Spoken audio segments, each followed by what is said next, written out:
Om Swastiastu. Assalamualaikum warahmatullahi wabarakatuh. Shalom, salam nama budaya, salam sejahtera untuk kita semua. Pada video kali ini, kami dari kelompok 5 akan mempresentasikan tentang analisis struktur dan kinerja rantai pasok.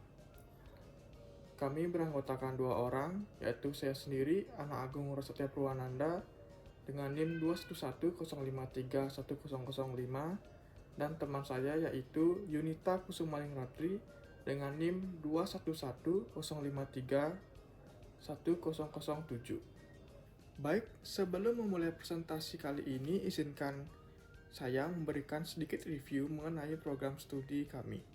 Program studi Teknik Pertanian dan Biosistem merupakan program studi yang berfokus pada keteknikan pertanian dan biosistem, yang mana diharapkan dapat berperan nyata pada pembangunan nasional maupun dunia, khususnya memberikan solusi terhadap 2 isu-isu strategis, yaitu isu strategis yang berkaitan dengan kemandirian pangan dan isu strategis yang berkaitan dengan pelestarian sumber daya alam dan lingkungan. Di mana visi keilmuannya yaitu mengembangkan iptek terkait sistem pertanian berkelanjutan atau Sustainable Agriculture System dan sistem pertanian presisi atau Precision Agriculture System. Di mana program studi ini baru saja mendapatkan akreditasi internasional dari IABI. Dengan demikian, prodi akan dipandang mampu oleh masyarakat internasional untuk menghasilkan lulusan-lulusan yang menguasai capaian pembelajaran secara substansial disepakati di dalam perjanjian-perjanjian tersebut, sebagai bekal menapaki karir profesional yang sejalan. Baik, pembahasan yang pertama, apa sih itu Cimory Group? Cimory Group adalah perusahaan yang membuat makanan dan minuman dalam kemasan yang mengandung protein di Indonesia. Mereka mulai beroperasi sejak tahun 1993, yang dimana saat ini Cimory Group membuat berbagai jenis makanan seperti daging olahan, susu, telur, dengan merek seperti Cimory, Kensler, dan Besto. Produk-produk ini dijual di berbagai tempat seperti toko modern, toko tradisional, restoran, dan juga secara langsung. Kantor pusat Cimory Group ada di Jakarta, dan mereka memiliki pabrik di Jawa Barat, Jawa Tengah, dan Jawa Timur. Baik, di sini saya akan menjelaskan mengenai struktur rantai pasok dari PT Cisarua Mountain Dairy atau PT Cimory. Untuk PT Cimory sendiri sudah melakukan kerjasama dengan 3 koperasi untuk sebagai supplier susu segar, yaitu dari KUD Giri Tani, kemudian KUD Cipanas, dan KUD Sukabumi. Kemudian untuk supplier gula sendiri itu dari PT Kipa Citra, kemudian untuk supplier kemasan yogurt dari PT Inopek, kemudian untuk supplier kemasan susu sendiri itu dari PT Piramid Mulyapek, dan supplier bahan pewarna dari PT Christian Hansen.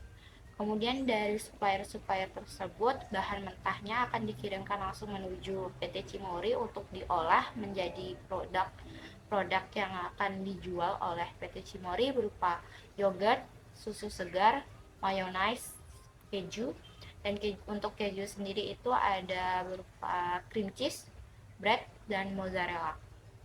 Dari produk-produk tersebut kemudian akan dikirimkan menuju Cimory Restoran sebagai salah satu opsi yang kemudian bisa digunakan langsung oleh end user atau konsumen.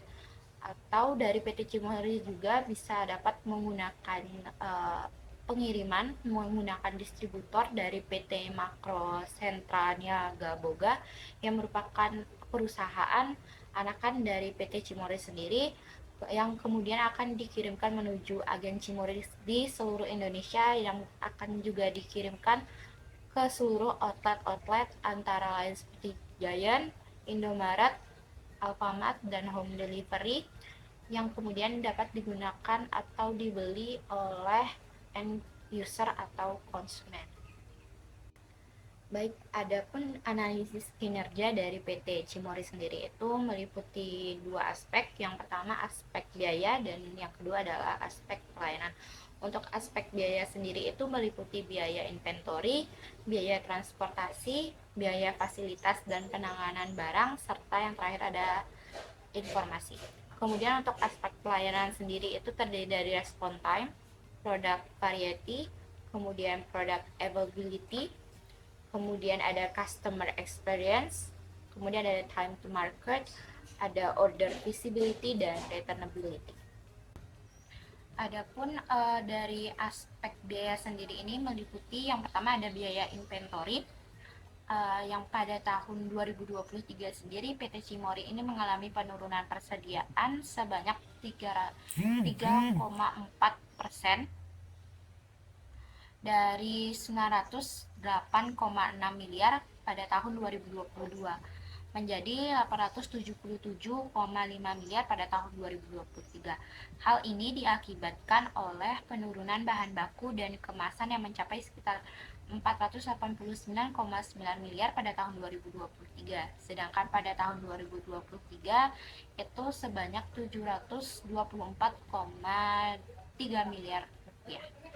Untuk biaya inventory sendiri ini meliputi biaya akuisisi, pemesanan, kekurangan stok, pengendalian, penyusutan atau depresiasi, biaya pembuangan atau kerugian produk, dan yang terakhir itu ada biaya modal.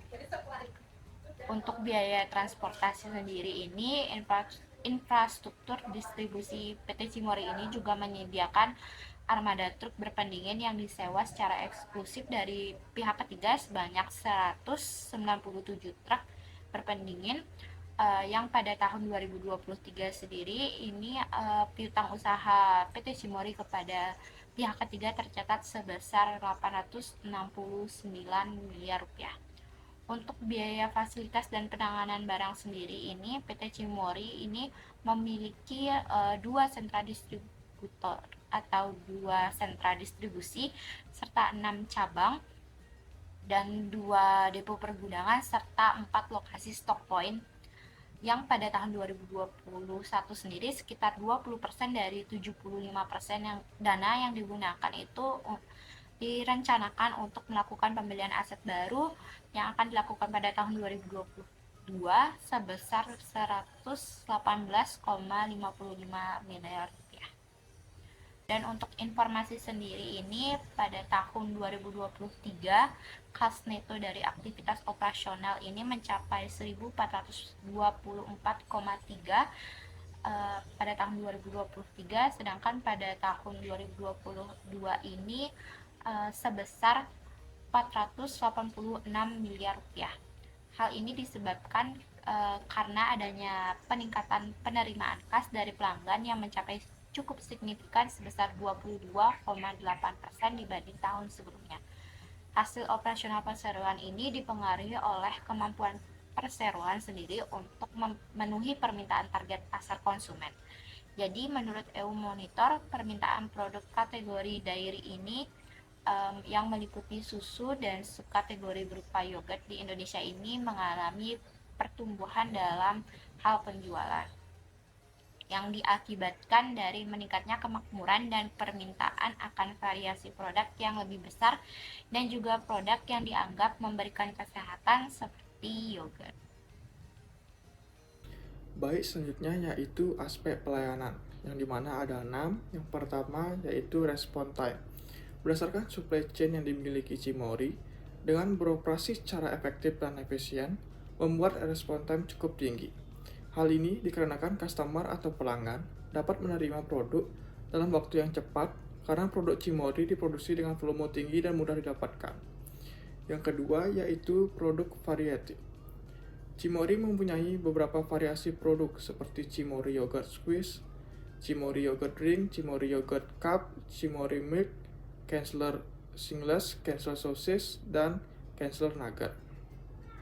Yang ketiga yaitu produk availability. Cimory menggunakan sistem make to stock atau MTS yang menyebabkan produk Cimory ini memiliki stock out rate yang rendah. Maka ketersediaan produk relatif selalu terpenuhi. Yang keempat yaitu ada customer experience.